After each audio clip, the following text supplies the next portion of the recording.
ఈ అక్షయ తృతీయకు BNR gold and diamonds లో gold పై 6% నుంచి 9% వరకు discount, zero making charges. Hi hello, welcome to Suman TV. నేను మీ రోషన్. పేదవాడి పక్షాన కష్టం అనిపిస్తే ఆమె ఎప్పుడూ కూడా తన గొంతును చాలా గట్టిగా వినిపిస్తారు. ఎందుకంటే ఈరోజు బెట్టింగ్ యాప్స్ కావచ్చు, రకరకాల యాప్స్ వచ్చి క్రికెట్ మీద బెట్టింగ్స్ కావచ్చు, వాళ్ళ జీవితాలు, వాళ్ళ కుటుంబాలు రోడ్డును పడుతున్న రోజులు వచ్చేసాయి. కానీ సొసైటీ మారట్లేదు. ఎందుకంటే పోయేది నా జీవితమే కదా, నువ్వేంటి చెప్పేది అనే స్థాయికి వచ్చేసారు. పోయేది మీ జీవితమే కాదని చెప్పట్లా. సొసైటీలో ఉన్నవాడికి ఎవ్వడికి కూడా మనం మెసేజ్ ఇవ్వకూడదు. ఇచ్చినా తీసుకునే పరిస్థితుల్లో వాళ్ళు లేడు. జస్ట్ అవేర్నెస్ కోసమే ప్రతిదీ కూడా సుమన్ టీవీ ఫస్ట్ నుంచి కూడా వేడుకుంటుంది కూడా అవేర్నెస్. కుటుంబంలో ఎవడో ఒకడు మారితే ఆ కుటుంబం అంతా హ్యాపీగా ఉంటుంది కదా అని ఒక చిన్న కాన్సెప్ట్తోనే రకరకాల ప్రోగ్రామ్స్ చేస్తూనే ఉన్నాం. రీసెంట్గా చూస్తే మీరు ఇంత టెక్నాలజీ వచ్చేసింది, ఇంకా ప్రజల పాపం ఎంత అయోమయంగా ఉన్నారంటే కొన్ని చోట్ల పల్లెటూర్లలో అంటే అధిక వడ్డీ, రూపాయి కాదు, ₹2 కాదు, ₹10 వడ్డీ అంటే కూడా డబ్బులు ఇచ్చేసే పరిస్థితి. వాడి ఎదవా మంచోడా, అసలు ఏంటి దొంగ, ఇవి కూడా తెలుసుకోలేని పరిస్థితుల్లో ఉన్నారా అంటే నిజంగా ఉన్నారా అనిపించింది నాకు. ఎంతోమంది విక్టిమ్స్ దాదాపు 1000 కోట్ల పైగా స్కామ్ అని చెప్పారు. 150 కోట్లు అన్నారు, 500 కోట్లు అన్నారు. దీని వెనక పెద్ద పెద్ద వాళ్ళు ఉన్నారన్నారు. తీరా చూస్తే పాపం బలైంది మాత్రం విక్టిమ్స్, బాధితులు అందరూ కూడా ఎస్టీ సామాజిక వర్గానికి చెందిన వాళ్ళు. ₹1,00,000 తెచ్చుకోవాలంటే చాలా కష్టం వాళ్ళకి. ₹1,00,000, ₹10, ₹5 నెత్తికి తెచ్చుకునే వాళ్ళని నేను ఎంతోమంది చూశాను. ఆ తాండాలలో నేను బస్ చేశాను, వాళ్ళ కష్టాలు చూశాను, వాళ్ళ బువ్వ తిన్నా, వాళ్ళ ప్రేమ చూసిన, అలాంటి వాళ్ళని మోసం చేసిన ఎంతోమంది ఈరోజు కటకటాల వెనక ఉన్నారు. కానీ వాళ్ళకి న్యాయం జరుగుతుందా జరగదా అనేది కూడా క్వశ్చన్ మార్క్. మీకు ఇప్పటికే అర్థమై ఉంటుంది. రీసెంట్గా రమావత్ మధు కావచ్చు, హేమకాంత్ రెడ్డి కావచ్చు, ఇంకేదో నాయకుల పేర్లు చెప్తున్నారు, అభిషేక్ నాయక్ అంటున్నారు, మంగ్లీ అంటున్నారు, రకరకాల పేర్లు వస్తున్నాయి. ఎన్ని పేర్లు వచ్చినా కానీ, సిఐడి పరిధిలో ఉన్నా కానీ ఈ విక్టిమ్స్ బాధని ఇంకా వినేవాళ్ళు లేరు. వాళ్ళ గోడు చెప్పుకుంటే పంజాగుట్ట పిఎస్ చుట్టూ 150-200 మంది విక్టిమ్స్ అల్లాడిపోతున్నారు, విలవిలలాడిపోతున్నారు. జిల్లాలు లేదు, ప్రాంతాలు లేదు, ఎక్కడి నుంచో ఎలా ఇదొక చైన్ లింక్ లాగా కొన్ని కోట్లు కలెక్ట్ చేశారు. ఆ ఇష్యూని అడ్వకేట్స్ కూడా ఫైట్ చేస్తున్నారు, కానీ వాళ్ళని తప్పుదోవ పట్టిస్తున్నారు. ఇటు పక్కన పోలీసులు ట్రై చేస్తున్నారు, వాళ్ళు తప్పుదోవ పట్టిస్తున్నారు. ఒక పక్క సెలబ్రిటీస్ పేర్లు వస్తున్నాయి, వాళ్ళు తప్పుదోవ పట్టిస్తున్నారు. ఎవరు తప్పుదోవ పట్టిస్తున్నారో అర్థం కావట్లేదు. అదే ఇష్యూ మీద మాట్లాడడానికి ప్రజెంట్ నాతో పాటు సిద్ధంగా ఉన్నారు అడ్వకేట్ రమ్య గారు. రమ్య గారు నమస్తే. నమస్తే రోషన్ గారు. ఎందుకంటే ఇంతెందుకు చెప్పాల్సి వచ్చిందంటే, మీరు ఈ విషయం మీద ఇంతవరకు మాట్లాడలేదు. అంటే సమాజానికి ఉపయోగపడే ఒక మంచి మెసేజ్ ఇచ్చే అవేర్నెస్ వీడియో, బట్ చాలా సెన్సిటివ్, డెలికేట్ చెప్పాలంటే. ఏమనిపించింది ఇంతమంది విక్టిమ్స్ బాధ? మీరు చాలా వీడియోస్ చూశారు, వాళ్ళ బాధ వింటుంటే నవ్వు వస్తుంది, ఒక పక్క నాకు ఏడుపు వస్తుంది, చాలా ఎమోషనల్ అయిపోతున్నాను నేను. కానీ మీరు ఎన్నో ప్రాబ్లమ్స్ మీద రకరకాలుగా ఫైట్ చేశారు. ఇది చాలా చెప్పాలంటే చాలా పెద్ద మాయాజాలం ఇది. ఇష్యూ మీద ఏమనిపించింది? విక్టిమ్స్ వచ్చినప్పుడు ఏమనిపించింది? అడ్వకేట్లు మాట్లాడినప్పుడు ఏమనిపించింది? Prevention of money laundering act 2002 అదేం చెప్తుంది? అక్రమంగా సంపాదించిన డబ్బుని మ్యానిపులేట్ చేస్తే దాన్ని లీగాలిటీ చేయటం కోసం నానా రకాల పనులు చేస్తుంటారు. అక్రమంగా సంపాదించడం అంటే తప్పుడు మార్గాల్లో సంపాదించడం.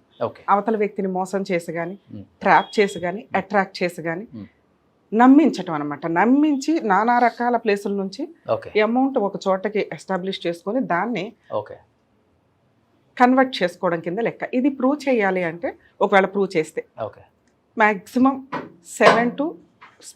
Punishment 7 years. అంతకంటే ఎక్కువ అంటే అమౌంట్ ఎక్కువగా ఉంది, క్రైమ్ పర్సంటేజ్ ఎక్కువగా ఉంది. ఈ ప్రాసెస్లో కొన్ని సందర్భాల్లో మనం వీడియోలు లేడీస్ని ట్రాప్ చేస్తూ వీడియోలు తీసిన కేసులు కూడా చాలా వింటూ ఉంటాం. ఇలాంటివి ఎక్కువ ఉన్నప్పుడు more than 10 years పనిష్మెంట్ పడడానికి కూడా అవకాశం ఉన్న కేసు. కానీ క్రిమినల్ కేసులు వేరు, మనీ లాండరింగ్కి సంబంధించిన కేసులు వేరు. ఇవి ఎవరన్నా పెద్ద వ్యక్తులు ఉన్నప్పుడు ఇమ్మీడియట్గా ఐడెంటిఫికేషన్ అవుతూ ఉంటాయి తప్ప, ఇలాంటివి చాప కింద నీరులాగా నడుస్తూనే ఉంటాయి. ఎవ్రీడే జరుగుతూనే ఉంది. ఈ రోజున సుమన్ టీవీలో రోషన్ గారు రేస్ చేసిన ఈ వాయిస్ మిగతా వాళ్ళు ఎంతమంది మాట్లాడారో నాకు తెలియదు, కానీ పర్ఫెక్ట్ పాయింట్, అవతల వ్యక్తులు ఎవరున్నారని కూడా చూడకుండా కరెక్ట్గా మాట్లాడారు బాధితుల తరపున. అంటే ఒక యాంకరు ఈ టైప్ ఆఫ్ వాయిస్ రేస్ చేయడం నేను ఫస్ట్ టైం విన్నా. ఓకే. నేను నిజంగా హ్యాపీ ఫీల్ అవుతున్నానండి మీ వాయిస్ రేస్ చేసిన విధానానికి. ఎందుకంటే లీగాలిటీ తెలిసి మేము రేస్ చేయటం వేరు, సోషల్ అవేర్నెస్ మీద ప్రజా సమస్యల మీద సుమన్ టీవీ తరపున రోషన్ గారు వాయిస్ రేస్ చేయటం వేరు. అదేంటి మేడం, అందరికీ అన్యాయం జరుగుతుంది, వీటికి లీగాలిటీ ఎలా ఉంటుంది? మీరు అడిగిన క్వశ్చన్ ఏంటంటే సార్, ఎప్పుడైనా ఆశ, ఈ ఆశ జనాల్ని అట్రాక్ట్ చేస్తూ ఉంటుంది. ఈ రోజు కాదు, మ్యాక్సిమం హ్యూమన్ రైట్స్ కమిషన్ 2005లో వచ్చినాక 2008 నుంచి ఛానల్స్లో సోషల్ అవేర్నెస్లకి సంబంధించి ఎప్పటికప్పుడు ఏదైనా గొడవ జరుగుతూనే వెంటనే డిబేట్స్ కానీ ప్రోగ్రామ్స్ కానీ చెప్తూ ఉంటారు. మహిళలకు సంబంధించిన సమస్యలు కానీ, జెంట్స్ సమస్యలు కానీ, రేప్ కేసులు కానీ, ఇలా మనీ లాండరింగ్కి సంబంధించిన కేసులు కానీ, సైబర్ క్రైమ్లు కానీ, ప్రతి ఒక్కళ్ళం వాయిస్ రేస్ చేసి చెప్తూనే ఉన్నాం. ఇందాక మీరు ఇంట్రడక్షన్ చెప్తున్నప్పుడే చాలా నీట్గా చెప్పారు, ఒక్కళ్ళు మారినా చాలండి అని. నేను యాక్చువల్గా సుమన్ టీవీలో ఈ ప్రోగ్రామ్ గురించి మాట్లాడుతున్నప్పుడు మనం కొన్ని ప్రోగ్రామ్స్ చేస్తూ ఉంటాం కదా, రిపీటెడ్గా వేస్తూ ఉంటారు ఛానల్స్లో. ఎందుకు రిపీటెడ్గా వేస్తారంటే అప్పుడు చూసి ఎపిసోడ్ అయిపోతుంది, మిగతా వాళ్ళు ఎవరైనా మళ్ళీ చూస్తే ఒక్కళ్ళు రియలైజ్ అయినా అది చాలా యూజ్ అవుతుంది, దానికోసం రిపీటెడ్గా అప్లోడ్ చేస్తాం. ఇప్పుడు కూడా ఈ టాపిక్ మనం మాట్లాడుతున్నా ఎవరో ఒకళ్ళు అక్కడ మనీ లాండరింగ్లో మోసపోతూనే ఉంటారు. 11-12 అయ్యింది కదా, హ్యాపీగా ఎవరో సోషల్ మీడియాలో పెడుతూ ఉంటారు, వీళ్ళు అట్రాక్ట్ అయ్యి వెళ్ళి కడుతూనే ఉంటారు. ఈజీగా ఎక్కువ ఇంట్రెస్ట్ వస్తుందని ఎలా నమ్ముతున్నారు? ఈజీగా ల్యాండ్స్ మీ పేరు మీద ఈ రోజున పావలా తీసుకొని రేపు రూపాయితో రిజిస్ట్రేషన్ చేస్తారని మీరెందుకు అనుకుంటున్నారు? ఏ సెలబ్రిటీని చూసి మీరు అట్రాక్ట్ అవుతున్నారు? ఒకప్పుడు సెలబ్రిటీ తనం అంటే సోషల్ రెస్పాన్సిబిలిటీ, ఒక బెలూన్ లైఫ్. వాళ్ళు బిక్కుబిక్కుమని ఉంటారు, ఎందుకంటే ఏ తప్పు చేస్తే సొసైటీలో శిఖరం మీద ఉన్న వాళ్ళు పాతాళంలోకి వెళ్ళిపోతారు అని. ఈ రోజున సెలబ్రిటీ తనం అంటే అంత ఫేకే. పబ్లిసిటీ అనేది ఈజీగా సోషల్ మీడియా ద్వారా బూతు మాట్లాడుతున్న సెలబ్రిటీలు అవుతున్నారు, పిచ్చిగా అరుస్తున్నా అవుతున్నారు, పిచ్చి డ్యాన్స్లు వేసినా అవుతున్నారు, మేకప్లు వేసుకుని ఇష్టం వచ్చినట్టు ఏదైనా మాట్లాడినా అవుతున్నారు. ఇలాంటి సెలబ్రిటీ తనం చూసి వీళ్ళే సెలబ్రిటీలు అనుకుని వాళ్ళని ఒక ఎగ్జాంపుల్గా తీసుకొని, లేకపోతే ఎవరు అడ్వర్టైజ్ చేశారు, ఇన్ఫ్లుయెన్సర్స్ అడ్వర్టైజ్ చేశారు, వాళ్ళకి బోల్డ్ మంది ఫాలోవర్స్ ఉన్నారు, వాళ్ళేమీ అక్కడ పెట్టరు. మీరు అనవసరంగా మీకు ఎవరైతే ఏజెంట్ల ద్వారా ఇదిగోండి అని వాళ్ళ బొమ్మ చూపించేసి అట్రాక్ట్ చేస్తారో అడ్డంగా మోసపోవటం కిందే లెక్క. చదువుకున్న వాళ్ళు వెళ్ళరా అంటే వెళ్ళిపోతున్నారు. రోషన్ గారు చెప్పినట్టు విలేజెస్లోనూ మిగతా వాళ్ళు వెళ్ళరా అంటే వెళ్ళిపోతున్నారు. ఎందుకంటే కష్టార్జితం 10 రూపాయలు సంపాదించుకొని అక్కడెక్కడో తీసుకెళ్ళి పెట్టేస్తూ మాకు 20 రూపాయలు వస్తాయి షార్ట్ టైంలో అంటే అది నిజమే కాదు. చైన్ సిస్టమ్ ద్వారా అమౌంట్లు కట్టి 18 years బ్యాక్ సర్వనాశనం అయిపోయిన జనాలు లక్షల్లో ఉన్నారు. ఆ కేసులు అలా మర్చిపోయే టైంకి కొత్త కొత్త కేసులు వస్తూనే ఉన్నాయి. మీ అదృష్టం ఏంటంటే ఈ రోజున కొన్ని మనీ లాండరింగ్ కేసుల్లో సెలబ్రిటీలు ఉండడం వల్ల సోషల్ మీడియాలో అది రిపీటెడ్గా అవడం వల్ల కొంత అవేర్నెస్ తీసుకురావడం జరుగుతుంది. ఇలాంటి సిచ్యుయేషన్స్లో ఎప్పుడూ కూడా తక్కువ అమౌంట్ తోటి ఎక్కువ వడ్డీలు వస్తాయి అని కానీ, తక్కువ ఇన్వెస్ట్మెంట్ చేస్తే హ్యాపీగా షార్ట్ టైంలో లాటరీ తగిలినట్టు వచ్చేస్తాయి అని కానీ అనుకుంటే అడ్డంగా మోసపోయేది మనమే. తర్వాత బ్యావని ఏ కోర్టులకు వెళ్ళినా కోర్టులో పరిస్థితి మీకు తెలుసుగా. అడ్వకేట్గా నేనే చెప్తాను, ఈ రోజున 1 కేసు 2 కేసులు 3 కేసులు కాదు, ఒక్క కాల్ వరకు ఈ రోజున హైకోర్టులో క్రిమినల్ పిటిషన్స్ కాల్ వరకు 1250 ఉన్నాయి. అబ్బా, అంటే ఒక కోర్టు మ్యాక్సిమం 200 కేసులు పిలవగలగటం ఎక్కువ. థౌజండ్స్ దాటి కాల్ వర్క్ నడిస్తే ఎక్కడ ప్రొసీడింగ్స్ రీచ్ అవుతాయి? మీకు అర్థం అవుతుందా? ఈ రోజున వాయిస్ రేస్ చేయడానికి సుమన్ టీవీయో రోషన్ గారో ఇంకొకళ్ళు ఉన్నప్పటికీ కూడా కోర్టు దాకా వచ్చినప్పుడు లీగల్ ప్రాసెస్లో చాలా డిలే పడుతుంది. ఎవరి డబ్బు పోయినట్టు లెక్క. ఎన్ని రోజులు ఇదే పట్టుకుని అందరం మాట్లాడంగా మీ ప్రాబ్లంకి మీరే రెస్పాన్సిబుల్గా లేకపోతే ఎలా? పలానా వాళ్ళు ఉన్నారు నమ్మామండి అంటే కన్ఫర్మ్ చేసుకోండి, నిజంగా ఇవన్నీ ప్రాపర్గా వచ్చే వ్యక్తులేనా, ఆ వ్యక్తులు రెస్పాన్సిబుల్ పర్సన్లైనా కాదా అని. ఎవరితో ఫోటోలు దిగుతారు, ఆ ఫోటోలు చూపించి పక్కన రోషన్ గారు ఉన్నారు, రోషన్ గారిని నమ్మి మేము కట్టామండి అంటే రోషన్ గారు ఎట్లా రెస్పాన్సిబుల్ అవుతారు? అలాగే రోషన్ గారి ప్లేసుల్లో కొన్ని క్రైమ్లు జరుగుతున్నప్పుడు ఇమీడియట్గా రోషన్ గారు రెస్పాన్సిబుల్ పర్సన్గా రియాక్ట్ అయ్యి ఆయన కూడా కంప్లైంట్ ఇస్తారు, పెట్టేయాలి ఈజీగా. అలా పెట్టలేదు అంటే రోషన్ గారు రెస్పాన్సిబిలిటీ ఉన్నట్టే. అలాగే ఈ రోజున ఒక కేసు గురించి మనం మాట్లాడితే ఏ సెలబ్రిటీలు అయితే ఉన్నారు అని మీరు అనుకుంటున్నారో ఉండొచ్చు, కోర్టు డిసైడ్ చేస్తుంది. కోర్టు డిసైడ్ చేసే అంత టైం పీరియడ్లో ఎవరికి లాస్ అవుతుంది ఇదంతా? సో సెలబ్రిటీలను చూసి డబ్బులు పెట్టొద్దు. షార్ట్ టైంలో ఎక్కువ ఇంట్రెస్ట్లు వస్తాయి అనేది రాంగ్. సెంట్రల్ గవర్నమెంట్లు ఎందుకు, సెంట్రల్ గవర్నమెంట్ బ్యాంకులు ఎందుకు, స్టేట్ బ్యాంకులు ఎందుకు? ఎందుకంటే వీటిలన్నిటికీ ఒక రెస్పాన్సిబిలిటీ ఉంటుంది. వాళ్ళు ఏదైనా చేస్తే పట్టుకుంటుంది గవర్నమెంట్. ఇది ప్రైవేటు వ్యవహారం. మనం మోసపోయి అంటే చీటింగ్ కేసులు, మనీ లాండరింగ్ కేసులు అయిపోతాయి, కేసులు రిజిస్టర్ అయితే మీకు రిలీఫ్ వచ్చినట్టేనా? రానట్టేగా. సో ఇలాంటివి పెట్టేటప్పుడు 100 సార్లు జాగ్రత్త పడండి. మేము గొంతు రేస్ చేసుకొని చెప్పడమే కాదు, ఈ రోజు మనం మాట్లాడుతున్నాం కదా, ఈ రోజు కూడా మీరు ఎవరో ఒకరు కడుతూనే ఉంటారు. అది కరెక్టా కాదా అని చూసుకోండి. ఆ వ్యక్తులు కరెక్టా కాదా, అసలు కట్టొద్దు, ప్రైవేటు వ్యక్తుల దగ్గర కట్టొద్దు. అలాగే రియల్ ఎస్టేట్లో కూడా ఈ రోజున అన్ని పర్ఫెక్ట్గా ఉన్నాయండి అని కట్టేస్తుంటే మీరు హైదరాబాద్ చూస్తున్నారుగా. హైదరాబాద్ సరౌండింగ్స్లో 60 కిలోమీటర్స్ వరకు మీరు ఏది కొంటున్నా లేఅవుట్లు వేసారంటే పర్మిషన్లు వచ్చాయంటే 1కి 100 సార్లు లీగల్ ఒపీనియన్ తీసుకోండి.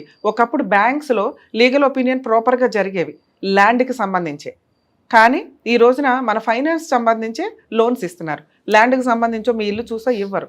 సో ఆ సందర్భంలో కూడా మీరు కరెక్ట్గా ఉండాలి.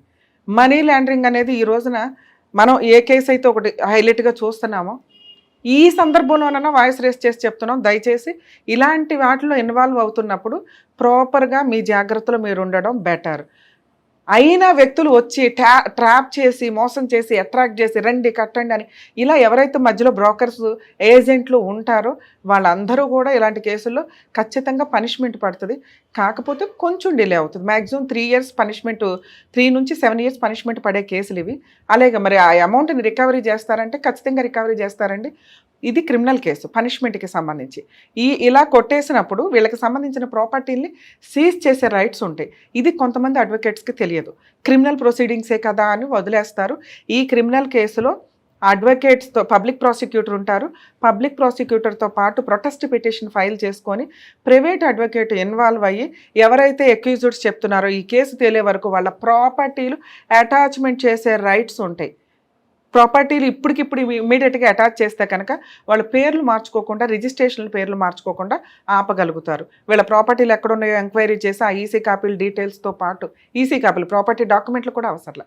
ఆ ఈసీ కాపీస్ తోటి మీరు ప్రాపర్టీ అటాచ్మెంట్కి ఒక పిటిషన్ పడేసి ఉంచి రిజిస్ట్రార్కి నోటీస్ ఇస్తే చాలు, అటాచ్మెంట్ కూడా రావసరం.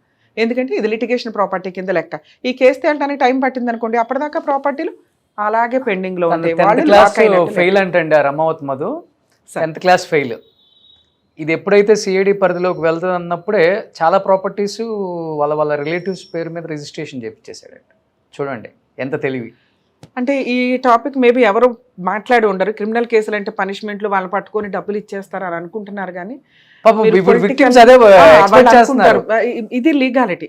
మేబీ వాళ్ళ అడ్వకేట్లు కూడా వాళ్ళకి ఎక్స్ప్లెయిన్ చేయరు. కానీ మనీ లాండరింగ్ కేసులో అవతల వ్యక్తి మిమ్మల్ని చీట్ చేసినప్పుడు, ఎవరన్నా మిమ్మల్ని చీట్ చేసినప్పుడు ఆ కేసులు, క్రిమినల్ కేసులు ఏవైతే నడుస్తుంటాయో more than 3 to 5 years నడుస్తాయండి. ఈలోపు వాళ్ళ పేరు మీద ఉన్న ప్రాపర్టీస్ సీజ్ చేస్తారు. వీళ్ళు వేరే వాళ్ళకి ట్రాన్స్ఫర్ చేసేస్తూ ఉంటారు, గిఫ్ట్ డీడ్లో, సేల్ డీడ్లో, ఇట్లా బినామీల కింద.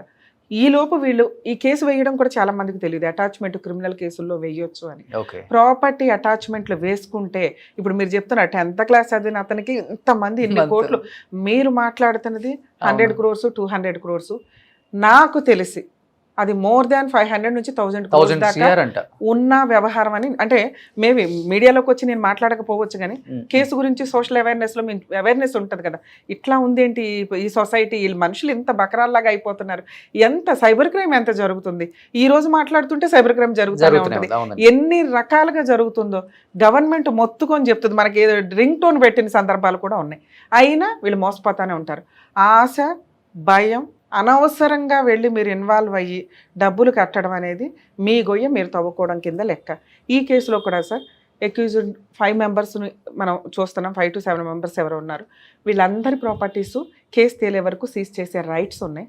ఆ అడ్వకేట్స్ ఎవరైతే ఉంటారో ఆ పిటిషన్ వేసుకోవడం బెటరు. విక్టిమ్స్ దయచేసి కంగారు పడకండి. ప్రాపర్టీస్ అటాచ్మెంట్ చేస్తే మీరు రిలాక్స్. ఒకవేళ ప్రాపర్టీస్ అటాచ్మెంట్ చేయలేకపోతే ఓన్లీ పనిష్మెంట్సే పడుతూ ఉంటాయి. ఓకే. సో నెక్స్ట్ మ్యాక్సిమం ఇందాక మనం అనుకున్నాం ఈ కేసులు రోషన్ గారో, సుమన్ టీవీయో, పోలీసులు, సిబిఐ వాళ్ళు, ఎవరో ఒకరు సిఐడి వాళ్ళు, వీళ్ళంతా ఇన్వాల్వ్ అయిపోయి గబగబా వాళ్ళని పట్టేసుకొని అలా అకౌంట్లు సీజ్ చేసేసి వీళ్ళకి అమౌంట్లు ఇస్తారేమో అనుకుంటే అది జరిగే పని కాదండి. ఈ మాత్రం వాయిస్ రేస్ చేయడం వల్ల తప్పించుకునే వ్యక్తుల్ని అక్యూజుల కింద కేసులో రిజిస్టర్ చేయగలిగారు. 2 ప్రాపర్టీ అటాచ్మెంట్ చేస్తేనే రేపొద్దుట కోర్టు ఈ ప్రాపర్టీ అమౌంట్స్ని వీళ్ళకి అడ్వకేట్ కమిషనర్స్ని ఎవరినైనా అపాయింట్ చేసి ఇంత రూపాయికి పావలా వస్తే పావలా, ₹10 వస్తే ₹10, ₹2 వస్తే ₹2 కూడా విత్ ఇంట్రెస్ట్తో ఇప్పించడానికి అవకాశం ఉంది. అంటే ఎంత ఉంటే అంత అందరికీ ఈక్వల్గా వాళ్ళ రేంజ్ని బట్టి ఇప్పిస్తారు. ఇన్ కేస్ అలా లేకపోతే పనిష్మెంట్, జైలుకి వెళ్తారు. ఓకే, చూసారా మీ సర్వీస్లో ఇలాంటి కేసెస్ ఎన్నో చూసుంటారు కదా సార్? పొలిటికల్ వాళ్ళు ఫేమస్ పర్సన్స్ కూడా ఉన్నారు, కొన్ని నెలలు జైల్లోకి వెళ్ళి బయటకు వచ్చి స్టిల్ ఇప్పటికీ పెండింగ్ ఉన్నాయి, అవి వేల కోట్లకి సంబంధించి. కాబట్టి ఇది కూడా ఒక చిన్న సెలబ్రిటీ, మేబీ చిన్న పెద్ద సెలబ్రిటీ ఫోటోలు పెట్టుకొని ఇంతమంది ఏడుపు అనేది మామూలు విషయం కాదండి. ఎవరన్నా కానీ కష్టపడి సంపాదించాలి. కష్టపడి సంపాదించేది క్యారెక్టర్తో ఉండాలి, అవతల వ్యక్తి పొట్టగొట్టేటట్లు ఉండకూడదు. ఈ 3 పనులు చాలా సివియర్గా ఈ కేసులో నాకు ఈజీ మనీకి అలవాటు పడ్డారు.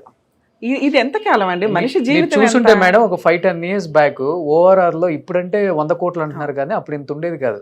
ప్రతి వెంచర్ లో ఒక హీరో ఫోటో ఉండేది, ఇప్పుడు లేవు. ఎందుకంటే బ్రాండ్ అంబాసిడర్లు అప్పుడు. మీకు రియల్ ఎస్టేట్ విషయాల్లో అయితే మాక్సిమం అదే జరుగుతుంది. కానీ ఆ ఇన్ఫ్లుయెన్సర్స్ కానీ ఆ సెలబ్రిటీలు కానీ రెస్పాన్సిబుల్ పర్సన్స్ కాదు, అడ్వర్టైజ్ ఇచ్చి వెళ్ళిపోతారు. ఈ విషయం కూడా మనం 100 సార్లు చెప్తున్నాం. మనం గుట్కాల దగ్గర నుంచి పాన్ పరాగల దాకా కూడా వాళ్ళు తినరు, చావరు. వీళ్ళు వాళ్ళని చూసి వాళ్ళు తాగుతున్నారు కదా ఆ స్టైల్ మెయింటైన్ చేస్తే మన జీవితాలే నాశనం అవుతాయి, మన ఆరోగ్యమే నాశనం అవుతుంది. అలాగే మనీ లాండరింగ్ విషయానికి వచ్చేసరికి జాగ్రత్త పడకపోతే వాళ్ళ జోబులోంచి ఎట్లా తీసి మీరు ఏదో గబగబా బ్యాగ్లోంచి తీసి ఇచ్చినట్లు కాదు, తీసుకురావడానికి చాలా టైం పడుతుంది, లేదా వాళ్ళకి పనిష్మెంట్ పడుతుంది. ఒకవేళ తీసుకురావాలంటే ప్రాపర్టీ అటాచ్మెంట్ చేయాలి. సో టెన్షన్ పడొద్దు. కనీసం ఈ రోజున ఇంత వాయిస్ రేస్ చేయడం వల్ల కేసులు రిజిస్టర్ చేసి అవతల వ్యక్తిని కంట్రోల్ చేయగలిగారు. మ్యాక్సిమం వాళ్ళకున్న ఇన్ఫ్లుయెన్స్లకు పేర్లే లేకుండా చేసుకోగలరు. సో సుమన్ టీవీ తరపున రోషన్ గారు చేసిన ఈ సర్వీస్కి నేను నిజంగా హ్యాపీ ఫీల్. థ్యాంక్ యూ అండి. ఎందుకంటే మనం సొసైటీకి, నేను కూడా లాస్ట్ ఇయర్ వరకు ఈ సినిమా పాలిటిక్స్ అంతా చేసి అవేర్నెస్ వీడియోస్ చాలా తగ్గించాను. నేను కూడా చెయ్యాలి. చేసినప్పుడు ఏంటంటే అట్లీస్ట్ మొత్తం సమాజం మారిపోతుందని కాదులే కానీ ఎవడో ఒకడు మారితే ఆ ఊరు మారిపోయిద్ది అంట కదా. పల్లెటూరు అది శ్రీమంతుడు సినిమాలు చూసినట్టు మనం వెంటనే మార్చలేం కానీ అట్లీస్ట్ మారుతుంది ఒక చిన్నదండి. నాకు మీతో ఎందుకో చేయాలనిపించింది ఒక అవేర్నెస్ వీడియో. ఎందుకంటే మీ మాట కొంచెం బాగా వింటారు రూరల్ ఏరియాలలో, మీకు అంతమంది ఫ్యాన్ ఫాలోయింగ్ ఉంది అక్కడ. అరే రమ్య గారు అంటే ఇష్యూ మీద ఫైట్ చేస్తుంది, ఆమె ఇష్యూ మీద ఫైట్ చేస్తుంది, అడ్వకేట్ లాగా మాట్లాడదు, మా ఇంట్లో ఒక అక్క చెల్లిలాగా అమ్మలాగా ఫీల్ అవుతుంది ఆమె మా విషయాన్ని ఆమె ఓన్ చేసుకొని మాట్లాడతారని ఉంది. కాబట్టి ఈ మనీ లాండరింగ్ మళ్ళీ జరగకూడదు, ఇలాంటి మోసపోయే వాళ్ళకి మీరు ఒక చిన్న మెసేజ్ ఇస్తే బాగుంటుందని ఒక చిన్న ప్రయత్నం అండి. థ్యాంక్ యూ రమ్య గారు, థ్యాంక్ యూ సో మచ్ అండి. సుమన్ టీవీలో మీ పర్సనల్ అండ్ బిజినెస్ ప్రమోషన్స్ కోసం కింది నెంబర్కి కాంటాక్ట్ చేయండి.